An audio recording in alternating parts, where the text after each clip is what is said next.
Russian tanks roll into Ukraine. The target? The capital, Kiev. Ukraine's president says the response from the West is not good enough. So, what are the options?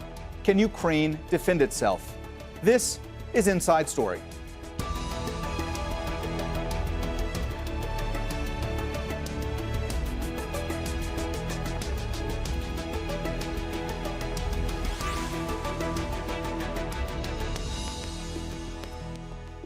Hello and welcome to the program. I'm Mohammed Jamjoom.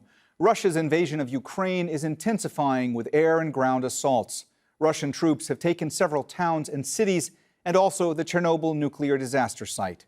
Now they're attacking the capital, Kiev.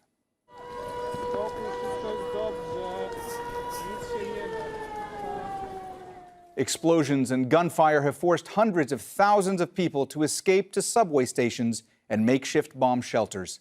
Russian tanks have arrived over the border from Belarus. Ukraine's President Volodymyr Zelensky says Russia is targeting civilian areas. He is calling for stronger sanctions against Moscow, adding his country is being forced to fight alone. When bombs fall on Kiev, it happens in Europe, not just in Ukraine. When missiles kill our people, it's the death of Europeans. I demand greater security for Europe, greater protection for Ukraine as part of a democratic world. The U.S., Australia, and Japan are among those countries who have now imposed more sanctions against Russia. European Union leaders agreed to target Russia's financial system, state-owned companies, and business people. But the measures stopped short of blocking Russia from the SWIFT global payment system. The Kremlin promised retaliatory sanctions. Russia's foreign minister says Moscow will only hold talks with Kiev when Ukraine's army surrenders. Sergei Lavrov accused Ukraine's president of being insincere. He is simply lying to you when he says he's ready to discuss Ukraine's neutral status. We suggested all sorts of options and President Putin discussed it with Macron, and he said it directly: the expansion of NATO is unacceptable. We wanted to seek further security options which would be guaranteeing demands for Ukraine, European nations, and Russia. But our demands on security guarantees have not been met.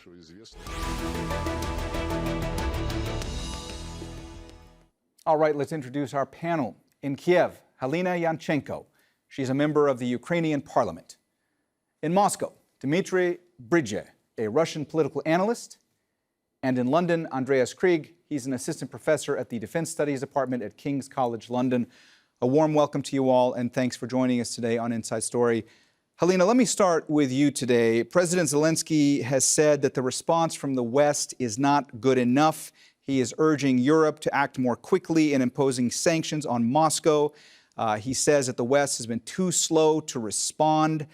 What do Ukrainians want to see right now? What do they want to see immediately from the West? Well, I should tell you that actually we in Ukraine are shocked because of the situation, because Putin was lying to Ukraine and to the whole world. He and his close associates, his speaker, his minister of foreign affairs, said that they will not attack Ukraine. They will not invade Ukraine. And for the second day in a row, the whole world sees it was a lie. Yesterday, I woke up in Kiev, and I am in Kiev at my home. I woke up at 5 a.m. because of explosions in Kiev. The situation is horrible. They are attacking both military objects, but also civilian objects. Today, Russians were attacking a city called Akhtirka with a hurricane volley fire system. They bombed kindergarten, and some children died. Civilian children and some adults died because of Russian weapon. So what do we expect world?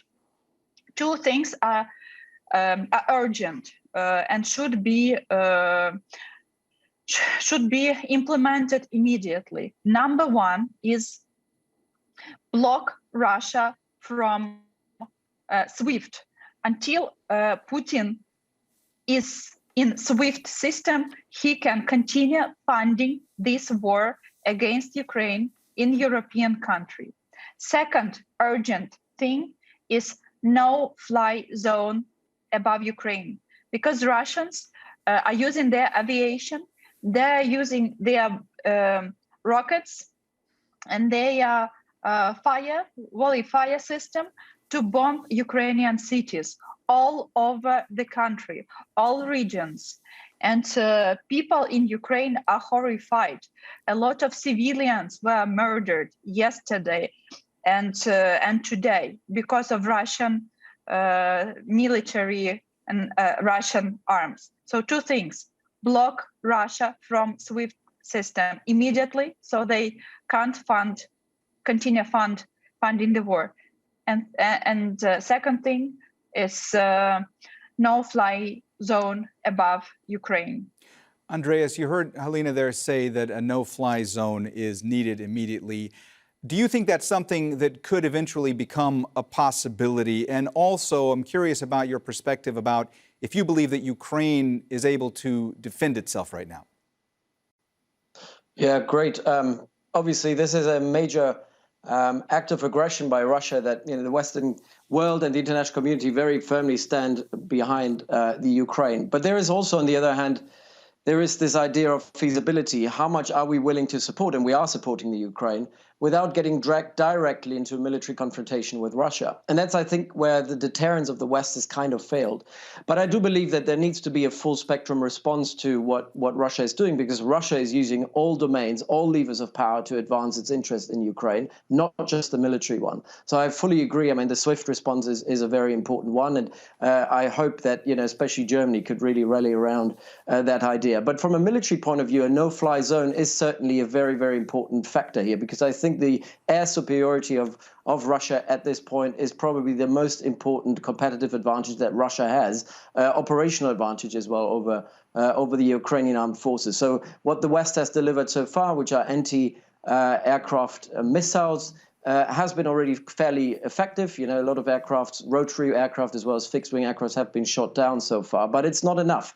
Air defense systems need to be obviously bolstered. The resilience of the air defense in Ukraine has to be increased. The problem with that is that the systems that could be delivered to Ukraine don't just need to be shifted into the Ukraine, but there needs to be a training element to it as well, which at this point in time, as the war has already started, is very, very difficult. A no-fly zone itself certainly would address that issue, but would come with immense risk for the West, because it would mean that you would have to enforce it coercively against the Russian Air Force, where things happening at rapid speed with a huge, huge risk, I think, for NATO forces to get dragged into a kind of Article 5 a kind of moment or territory where, NATO planes would have to fight Russian planes. There's a lot of leeway and a lot of room for mistakes, particularly as things happen very, very, very quickly. And NATO could be very quickly in a space where it would have to fight Russia and have to reply to aggression or reply actively against Russian aggression against its own forces. That is something that at this point NATO is a risk that NATO is not willing to take. Dmitry, this is all moving very fast right now. Do you believe that we will get to the point where NATO is forced to step in?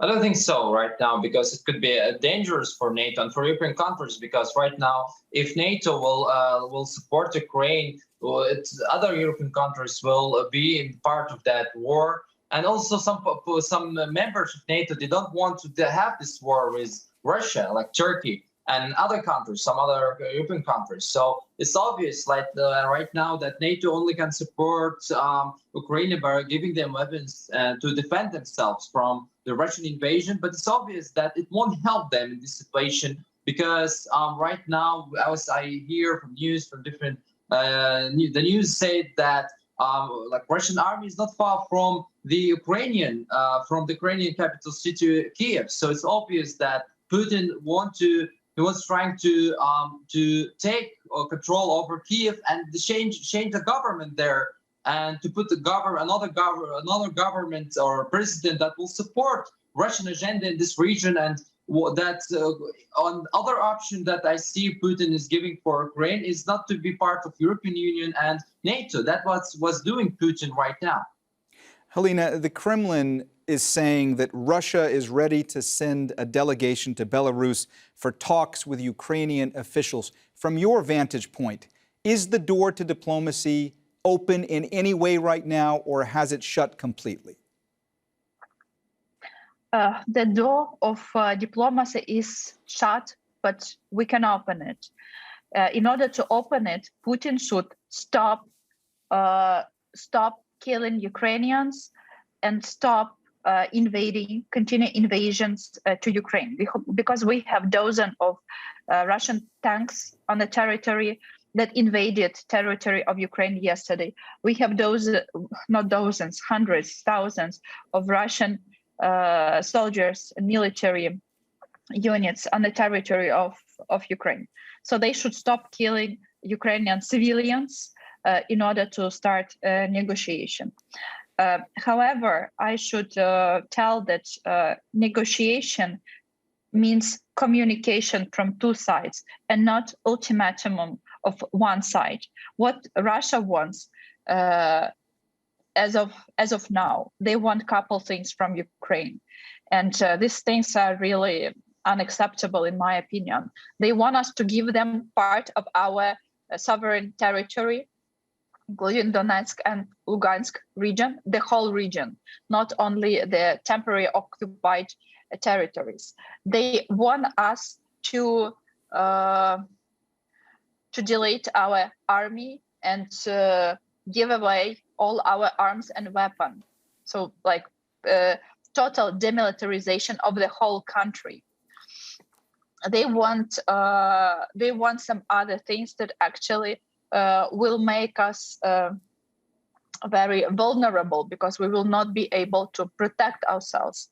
And already in 1994, if I'm not mistaken, Ukraine already believed Russia when we signed Bucharest Memorandum and we gave away our nuclear weapon to Russia.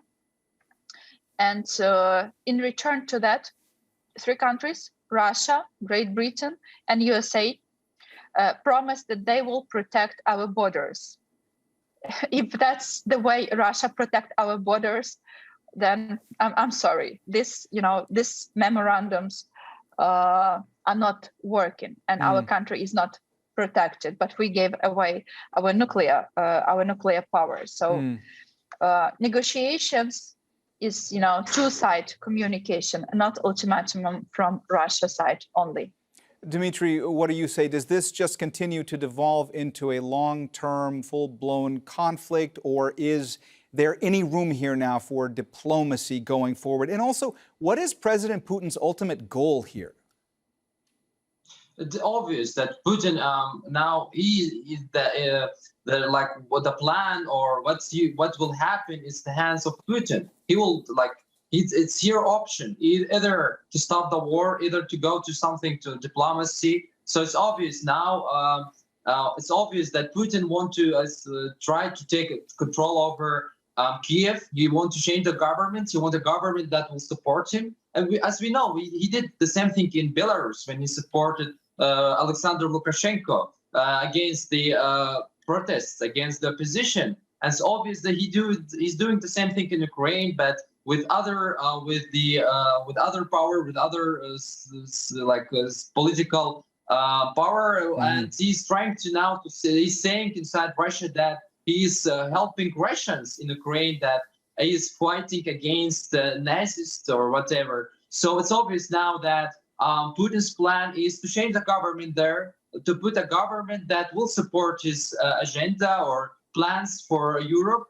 And he also he's planning to he see a Ukrainian plan to join European Union and NATO is dangerous for him, because as we saw, the same thing happened in Belarus, in Kazakhstan. He supported a government that will support him and will support Russian agenda in the world. Andreas, if this were to become a long-term occupation, would President Putin and Russian forces be able to sustain, these long-term intensive fighting in Ukraine? No, absolutely not. I do firmly believe that this is a timely planned as a very short term. He calls it a special military operation, limited in scope, limited in time.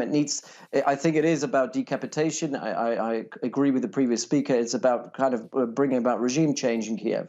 But that has to kind of happen fairly quickly. I think if Russia now gets bogged down in a stalemate type of operation, because we shouldn't make the mistake, as some analysts have done over the last couple of days, to compare the situation in Ukraine with that in Syria, where the Russians were firmly successful. It's quite a major war. The Ukrainians are very, very well trained. They're well equipped, and most importantly, they have quite a lot of resolve to fight back what they see as an aggressor. There is no, this is not a divided country where there's 50% pro and 50% against Russia. The country very firmly stands against Russia and in support of the Kiev government. So the environment is very ripe for an insurgency anyway. So Russia cannot have an interest in being dragged down in a quagmire of a prolonged conflict and trying to control particularly, local communities, because I think already we see local communities taking up arms and fighting for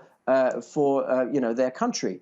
And then think this is something also, there are an opportunity there for Western countries, and we've seen this today when the UK Defense Minister already made a reference to potential surrogate operations, giving support to Ukrainians, even in territories that have already been seized by the Russians. I think there are opportunities to kind of mobilize local, very resolved, mobilized a firm resistance against Russian occupation, if it ever came to an occupation. But, there is also something, this war is very, very unpopular in Russia. And I think as this drags on and body bags will mount, and, Putin has a huge risk here. I think he's taken a huge risk here in potentially losing his own street at home, potentially not being able to seize objectives very firmly. And a protracted conflict is not something that he will or want to sustain. In previous periods, Russia has always delegated these sort of wars, as in Syria, to local surrogates, to mercenaries. And this is not something he can do in Ukraine because he's up against a very, very robust opposition. The most important thing is, though, that the Ukrainian forces now retain a level of resilience where the government retains a certain degree of resilience to actually fight back and not critically failing, because that is something over time is working for the Ukraine and time is working against Russia. So the longer this takes, I think the more difficult it will become for Putin to achieve objectives. Dmitry, Andreas was just saying that he believes that this conflict is an unpopular one in Russia among the population. The fact that there have been protests scattered across Russia, does that worry President Putin at all? Is there a sense that he is misjudging the mood of the Russian people, and could that be to his detriment? We have in Russia two categories of people. One part of people that's all from the Soviet Union generation to support Putin's plan or Putin's war in Ukraine, the Putin's invasion in Ukraine. Another part, the young generation, they don't support. We saw how people they were protesting against the war. They don't want to have a war with a country that they have relatives with, they have families living there. So it's obvious now we have in Russia two categories of people, and it's obvious that Putin was doing that for elections in 2024. We have presidential elections. He wants to get more popular because now his popularity is getting low. He's not popular as it was in the past. And he had problem with the position, but now he has the full control of country. He can do whatever he wants. He can do a war, he can create a big war, or he can end this war. So it's obvious now in Russia, if the war won't end, only people of Russia, on the citizens of Russia, they can stop Putin and stop this war. But it's obvious that people, they're scared to get on streets to speak freely, because they're the problem. They have many people arrested, and it's obvious that government they won't listen to them. Halyna, earlier in the show, you said that from your perspective that what's needed right now is a no-fly zone, and you said also that Russia basically needs to be shut out of the SWIFT global payment system.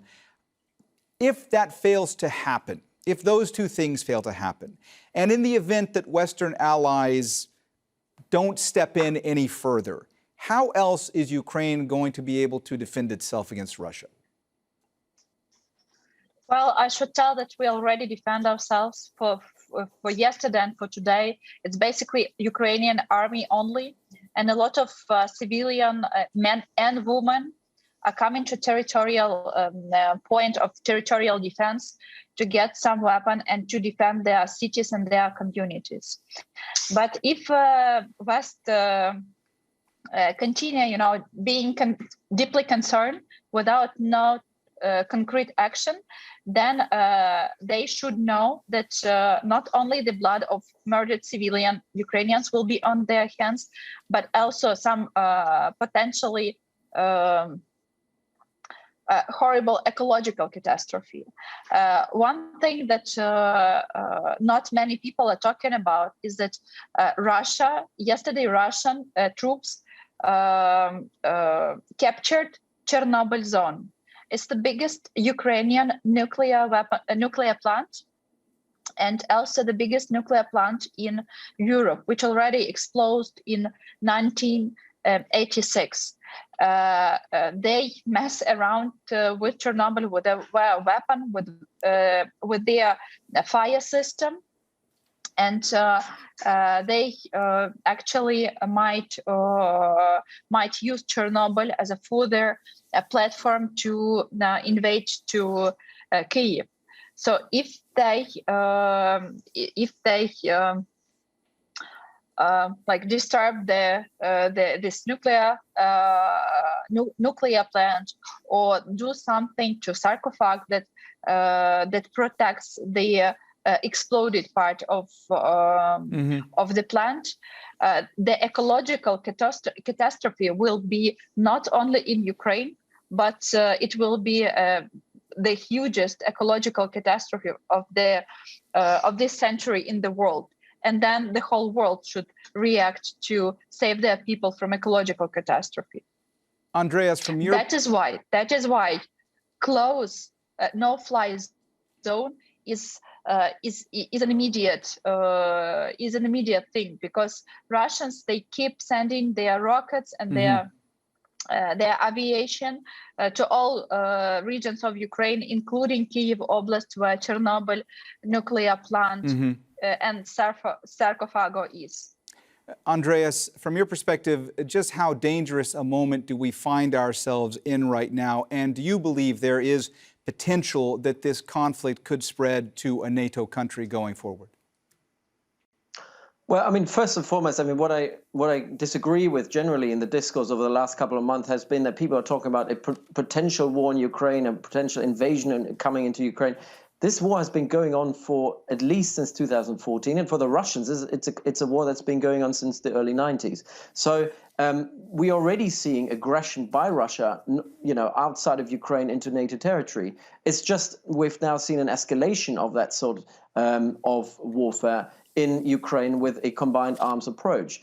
But, this is an ongoing conflict that for Russia is all kind of connected to other what they call buffer zones in between NATO and Russia, and most importantly, the Baltic states. So we should be under no illusion that any decision that the West is making, any kind of projection of power that NATO is making, any decision that NATO is making at this point in time will eventually determine how far Russia is going when it comes to actually threatening NATO territory, as they're already doing at the moment. So the resilience and also the resolve that NATO has to show now has to be very, very firm. We can't have certain countries opting out, and I think Germany has been one of the countries that has been mostly opting out of a joint European or joint NATO decision against how to clamp down on Russia. I think Britain is taking kind of a lead here in Europe and taking a very firm position when it comes to supporting Ukraine and also doing more. This is a very dangerous moment, but it's also a defining moment, I think, for the next decades to determine the relationship and also the boundaries between